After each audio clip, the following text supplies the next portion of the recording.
Hello everyone and welcome back to Let's Play Hearts of Iron 4 Last Days of Europe with me, Alpha Omega and Greater Germanic Reich.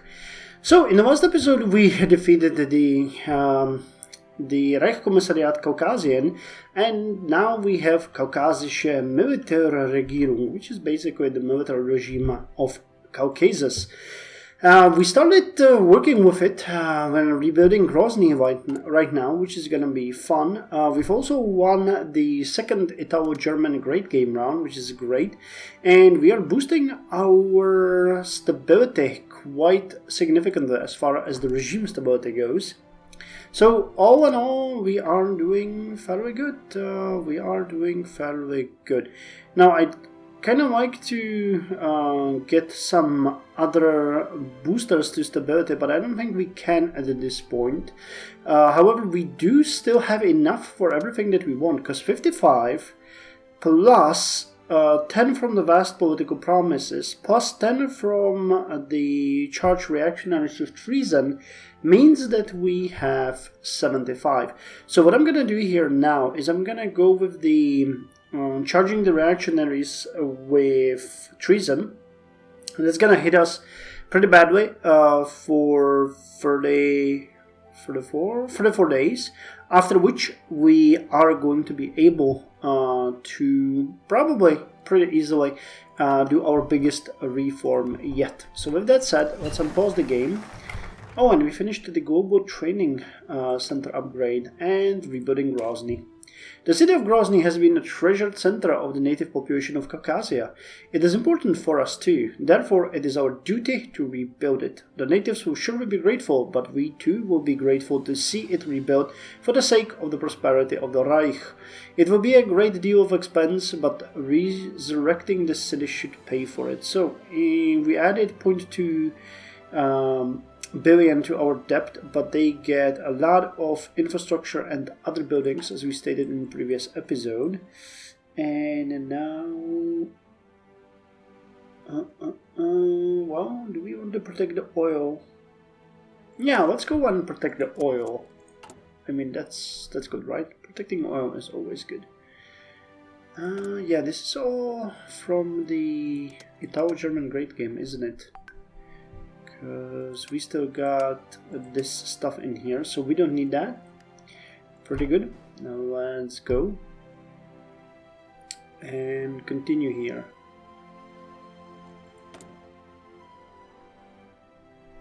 Okie dokie, yeah, so that cleared it up. But yeah, we can still bolster the anti-Houthi cabal, bolster anti-Houthi faction. I don't think that's necessary at this point. So I'll just kill it. We'll look into it a bit later on and see what's gonna happen. Okay, our 2 extra units that we were recruiting will happen. Damn, we're really suffering with the fuel. We got a bit more from the refineries. Have we finished the sulfur iron? We did. But the sorry about that. The imports are fairly low. Yeah, the Navy is also consuming some on the drilling that they're doing. You do have an automatic split off, yeah. Okay, you do have that. Yeah, but we're just building these small vessels here. Once we're done with the nuclear submarine reactor, I'm gonna start investing into some cruisers, because we need to build it from the bottom up. So wait, what was that? Oh, bright political enemies, that's the Reich Arbeitsdienst, isn't it? Yep. Regime stability will increase by 2.5. It costs a bit of money, but it's fine. And it costs a bit of expertise too. Okay, so basically we're getting that one and losing it again based on what we're doing. Which reminds me, have I started the... Yeah, campaign is in progress. Okay, cool. Cool. Nothing to be worried about. Everything is going well.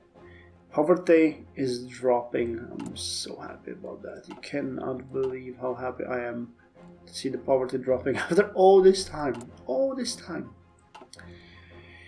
And our stockpiles should be full too. Yeah, the only thing that we're missing is a 7 attack helicopters.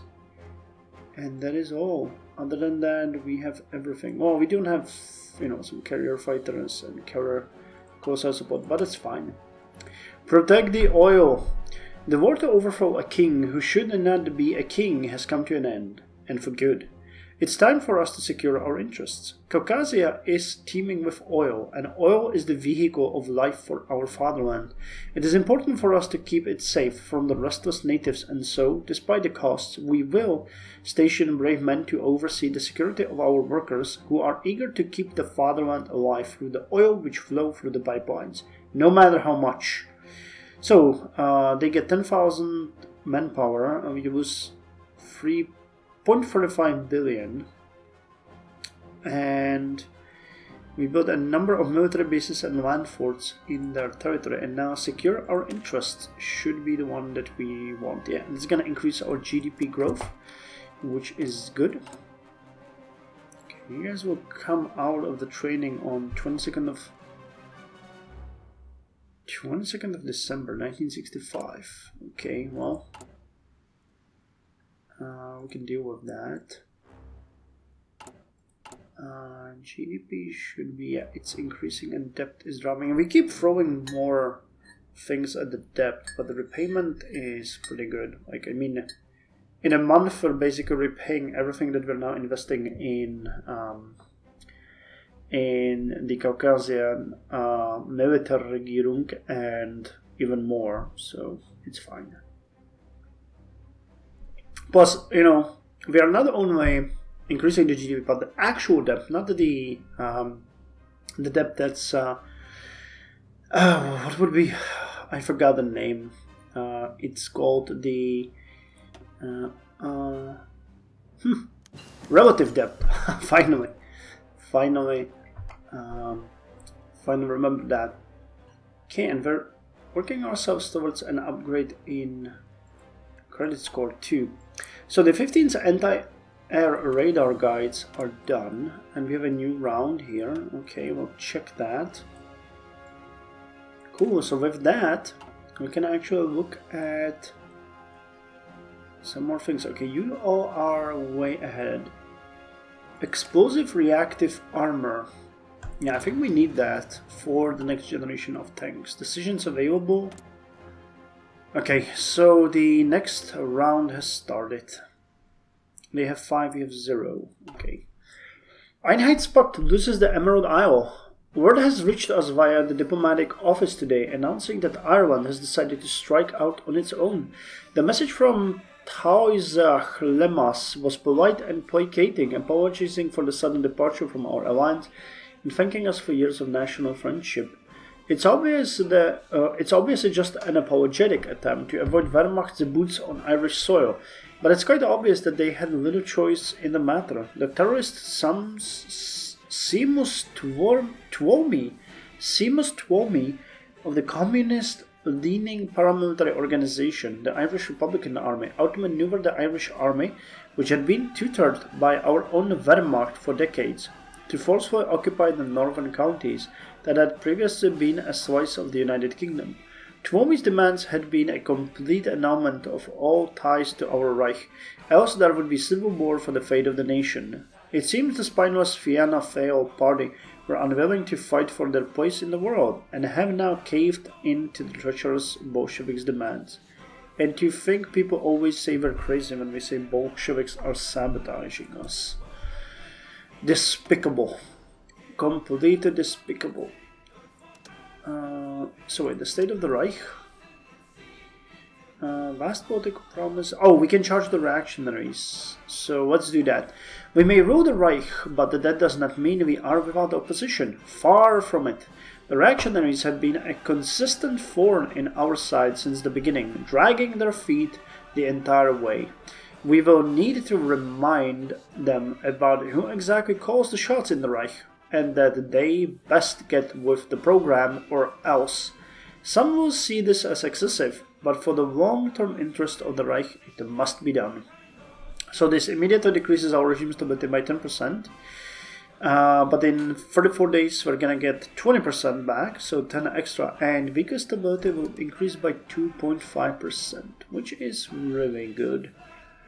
Okay, so that's one thing that we can do here. Hold speed is now so expensive that we can't really do it. Anything here? Oh, we can deploy anti-decker satellites. No, we can't. So what are you telling me that I can do here exactly? Recruit? Okay, I'm gonna recruit, but it doesn't really make much of a difference. And now the Italo-German great game.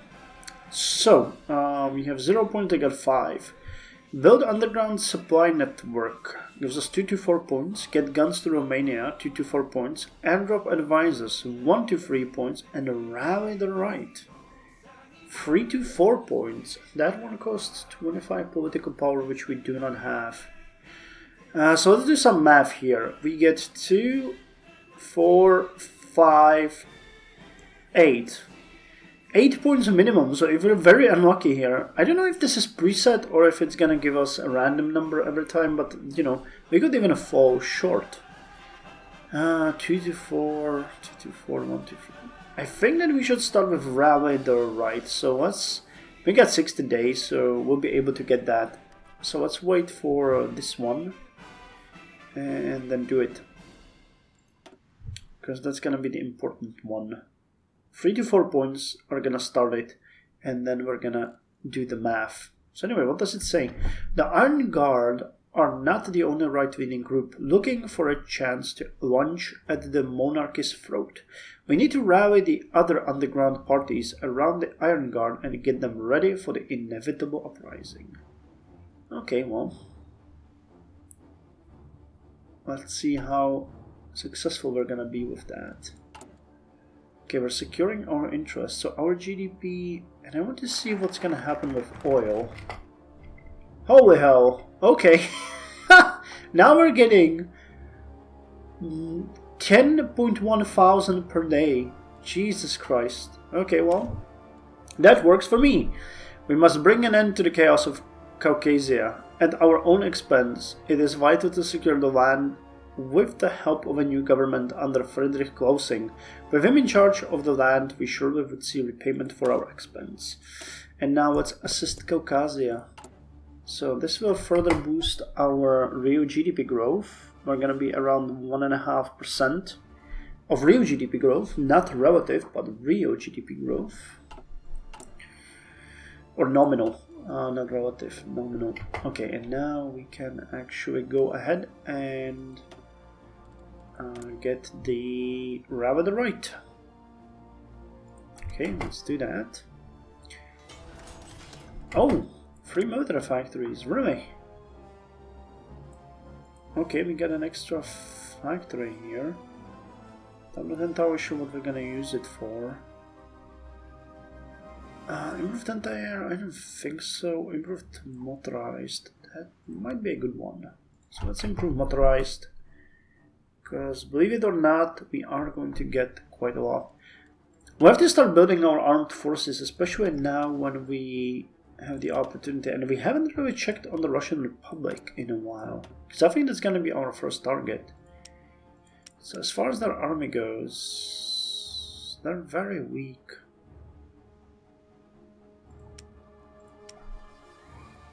They do have 3 ships though. And Vyatka defeated the Order of St. George in the struggle for fate of Russia. A faithful man shall abound with blessings. Wait, 3 production units? Really? Oh wow, okay. So let's put those actually on civilian construction, because I would like to boost our GDP as much as possible now. Yep, 1.45, well, that's fine. With the fact that we're lowering the absolute debt, I'm actually really fine with that.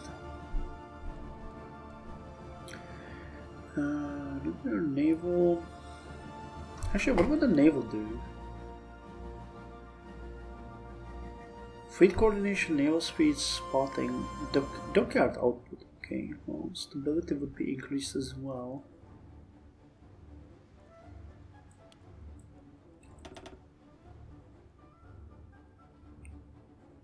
The extra 5% output.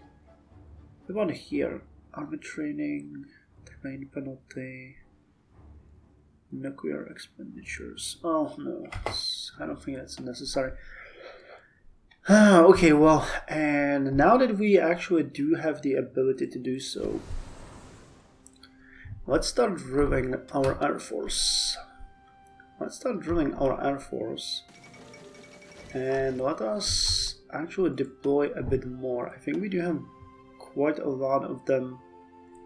Yeah, we can deploy 300 jet fighters, 200 interceptors, tactical bombers, close air support. Okay, and let's deploy 2. Hey, unassigned divisions. Okay, so we now have 3 fully manned infantry armies. So next, I think we're gonna improve on the motorized. Now, have we finished the motorized template? We did actually. We really did. So that's fine. So we need 4 more motorized divisions. So I don't need you. Let's get rid of you. But let's see if we can go with 4. What are you missing? Anti-tank, and attack helicopters. So that's gonna... How bad is it gonna be for the attack helicopters production? Is it gonna slow us down dramatically? 54 days. No, that's fine. Assist Caucasia. We cannot leave this land alone to reorganize and reform itself. Alone it would wither like a flower in the desert. Let us make sure that our fatherland gives it the support it needs to get back on its feet. Though this shall bring a great load upon the shoulders of our economy, it would be worth it, as the region holds great promise for the future of Reich. So we spent 0.2 billion and they start getting better and their poverty rate will increase. Okay, and now the reconstruction committee. After so much expense and after so much time, Caucasia is coming alive again. Although this has been close to the hearts of those who have done their duty for the fatherland, it is time for us to start letting go. Therefore, a committee of men shall be established to take these reins from us. In time, with our trust placed in their arms, there would be prosperity to enjoy in the future for the Reich and the Caucasia. So that GDP growth is going to increase. Now, Christmas War. We actually haven't looked here. 41%. Hold speech. You will still take 25 days. And how are we doing on the Italo? 1 more day, right? 4 days. Okay. The Christmas War. After rising tensions between Chile and Argentina following the Laguna del Desierto incident, the region of Patagonia has finally erupted into conflict. There are Argentine and Chilean sources claiming that the other side is sole responsible for the clash. It seems that it was only an inevitable... Yeah, that does make sense. It seems that it was inevitable that the conflict would break out between the two nations as clashes continue along the southern border. While considerable forces have moved into the region, an open warfare has begun to rage across the southern valleys, plains and mountains of the border region. It has become clear that this conflict will be decided by whoever seizes on the initiative. With the inhospitable terrain already leading to aircraft being unable to operate for extended periods of time, given the lack of operable airfields, it seems as though this is a conflict that will be decided by the troops on the ground. Patagonia Light. And the Imperial flag over vast Russia. So wait. Are you at war or is it... Yeah, let's just script it. Okay. The Imperial flag over West Russia. Sovereignty of Western Russia. Ah, okay. So the Principality of Vyatka became the leader of the sovereign. Okay, so that's Grand Duke Vladimir Kirillov Romanov. So they reinstated the monarchy there. The Imperial flag over West Russia. In an outcome that few had expected, the old monarchy is once more a preeminent force in Russian politics. Forces loyal to Emperor Vladimir III have succeeded in unifying the scattered states of Western Russia. International reaction has been thoroughly mixed, while an and approval from noble emigres has been nearly unanimous. Others have denounced the emperor's government as a restoration of tyranny. The major powers, meanwhile, remain silent on the issue, waiting to see what happens next before making any diplomatic overtures. Yeah, they unified really interesting. I'm wondering if there's going to be like a massive war now between all of them. Despite its successes, Svyatka's government still only controls roughly a fifth of Russia. It remains to be seen whether they will prove capable of governing even that. Whatever the final outcome, this event will surely have a major impact on Russia for years to come. The Emperor has returned, but for how long? Okay, token political promises can be undertaken. So let's take them while we can.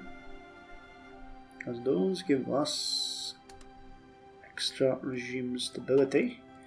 Let's unpause it and check on Vladimir III. Born into exile in 1917, Grand Duke Vladimir Kirillovich Romanov became head of the exiled imperial family of Russia in 1948 following the death of his father, Kirill Vladimirovich, cousin of the late Tsar Nicholas II. Residing in Brittany when the Second World War started, he soon found himself and his family in German custody. At the insistence of the German authorities, he soon began collaborating, making radio broadcasts encouraging Russian defection from the Soviet regime. Offered the regency of Ukraine at the end of the war, he turned it down on the grounds that it would unacceptably divide Russia. Despite the war's end, however, Vladimir could not return to Russia. The Germans were concerned that, as has happened with Vlasov, his popularity could undermine the rule. It wasn't until the West Russian War that he was able to convince them to permit him rallying a division of monarchists and exiled whites to lead a wildly successful counteroffensive. As the Wehrmacht offensive stalled, Vladimir's did not, breaking through to establish a pocket of monarchist rule in Russia. In the years since, the newly proclaimed Tsar Vladimir III has had little success in expanding that pocket and has found many domestic headaches beside. Now the Tsar waits, biding his time until the moment where he can strike and reclaim all of Russia. His by divine birthright. Actually, I don't know if these changes based on the nation who wins or if it's always the same one. And we have the sulfur iron. So, synthetic oil investment, yes please. And, okay, so the Italo-German great game is done. Okay, so we got 4 points. So which one now? So let's get guns into Romania. More than anything, the Iron Guard and its various exiled allies need weapons. Many of their current arsenals are made up almost exclusively from World War II surplus. These guns are old and are outperformed in nearly every category by modern rifles. It's time the Guard gets its long overdue upgrade. Well, yeah. Okay, our daily gain has dropped significantly to 1.8 thousand. But I think it's still fine. 4.4 thousand is being consumed by air. Mother of God. You guys are drilling or not? Yeah, you are. Okay. So let's chill here for a second. Okay. That's gonna make it less of a headache. Let's actually do the... Okay, so here only you are drilling. And here a bunch of you are drilling. Okay, so let's take it bit by bit. Let's start by 3 wings. Yeah, and it's gonna allow us to build up our stockpile unhindered. Okay, debt to GDP is at 97% due to our constant investments. Okay, the reconstruction committee is done. And we're done there, so that leads us back to no exceptions. How are we doing here? Should be getting close. 46.8. 18 days, 18 more days. So then we're gonna be at 66.8. And we can go for vast political promises, and that's gonna be it. Okay, well, we have to wait 18 days. Nothing we can do with that. Okay, you guys are being trained.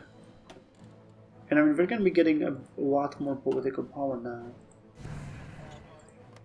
But you're still Caucasia military regiment. I found that you would change. But okay. Hey, free production units.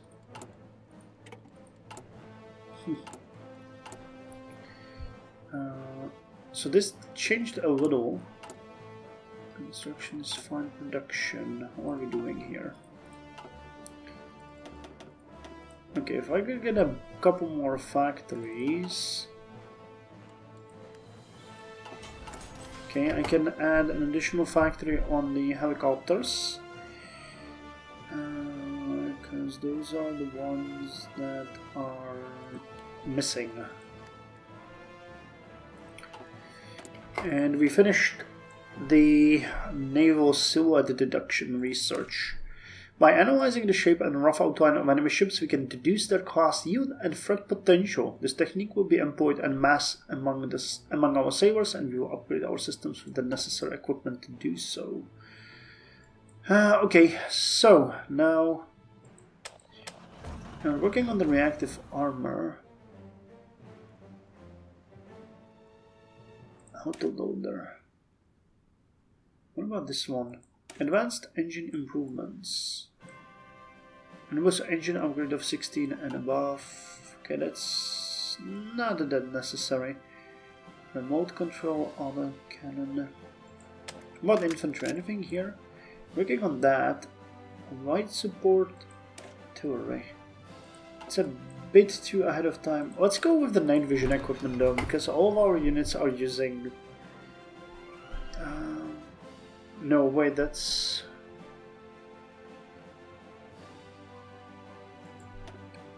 Wait, I think I read that wrong. So global stats, land night attack. Oh no, okay, I read that right. We need to build enhanced optical equipment though. Land night attack plus 5%, night operations penalty lowered by 5%, naval night attack plus 5%, naval night spotting plus 5%, but reconnaissance for special forces increased by 50%. That's what I read there. And we finished the improved jet fuel tank. I think we could do. So that's jet closer support. Okay, let's get that one. We need to improve our air force as well. We neglected it significantly. Lacerda elected in Brazil. Fear and loathing, Lacerda. As the Brazilian elections in 1965 came to an end, Carlos Lacerda enters the Palacio de Planalto in Brasilia as the new president of Brazil. A strong-willed conservative grandee of the right-wing UDN, he is a fanatical opponent of the ideology and methods of Getulio Vargas, which he and his cadres pejoratively call Getulism. A journalist by trade, he rose to become governor of Guanabara and governed in accordance with free market conservative principles. Having now assumed office, Lacerda prepares to implement significant reforms in order to destroy the Varguist consensus built by the previous PSD-PTB coalition. He is likely to have significant help in this from business interests and the OFN, whom he is known to favor. Okay, we can bribe political enemies. That's here, right?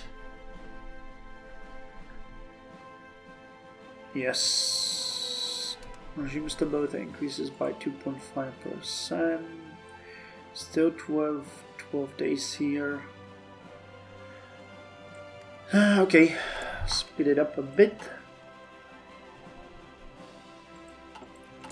Okay, how are we doing? Tank helicopters 40 days. Cobra missile 42 days. And now something else. Anti-air? No. Okay, so I guess we already finished the anti-air then. Yeah, it was just anti-tank and the tank helicopters. Okay, cool. Decisions available. Ah, okay. So we finished the thing. Oh, 7 points. God damn it. Well, it really just brings up another conundrum. Do we risk it and go with 2 to 4 points?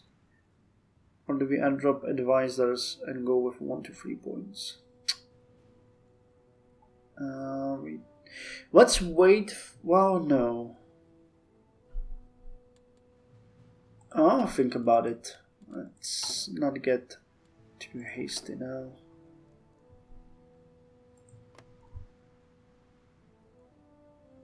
Again, considering that the anti-tank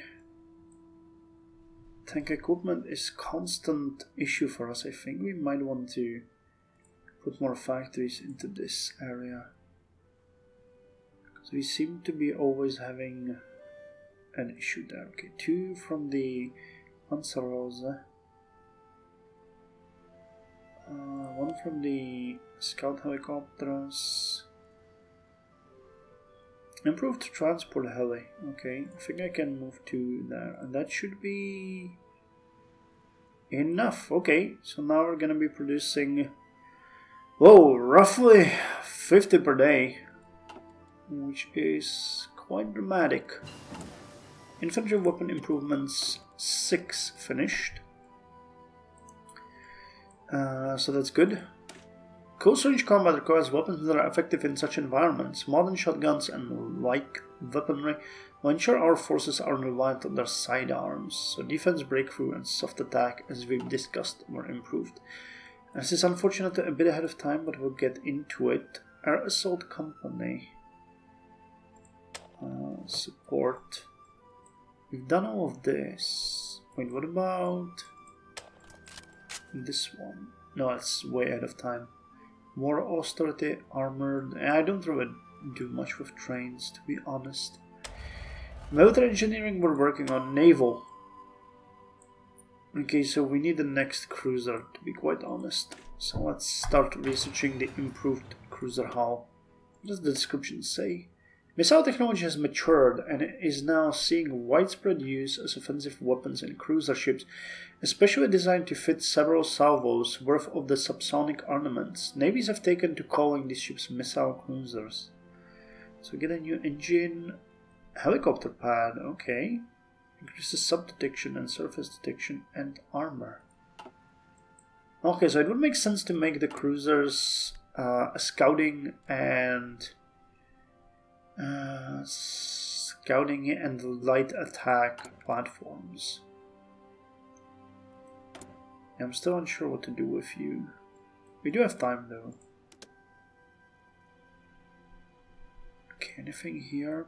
I want to end the episode when we finish in the reactionaries. 5 days. Okay, we can wait that long. Then we can go with the vast political promises and actually not start but almost finish the situation that we have here. What's the production units? Constructing. How's the GDP doing? 1.6 nearly. 96.5 in depth. What about our poverty? Yeah, it's dropping from 60.5. Now it's at 60.26. Free military factories again. Oh hell. Okay. I don't think that's actually accurate. Damn. It is. How the hell did we do that? Well, okay then. We will need more of you. We really... Okay, let's put 2 more here and... I don't know. I really don't know. Let's work on the audio parts. We have 2,353 to upgrade. Jesus Christ. Okay. 2 more days and then we call it a day.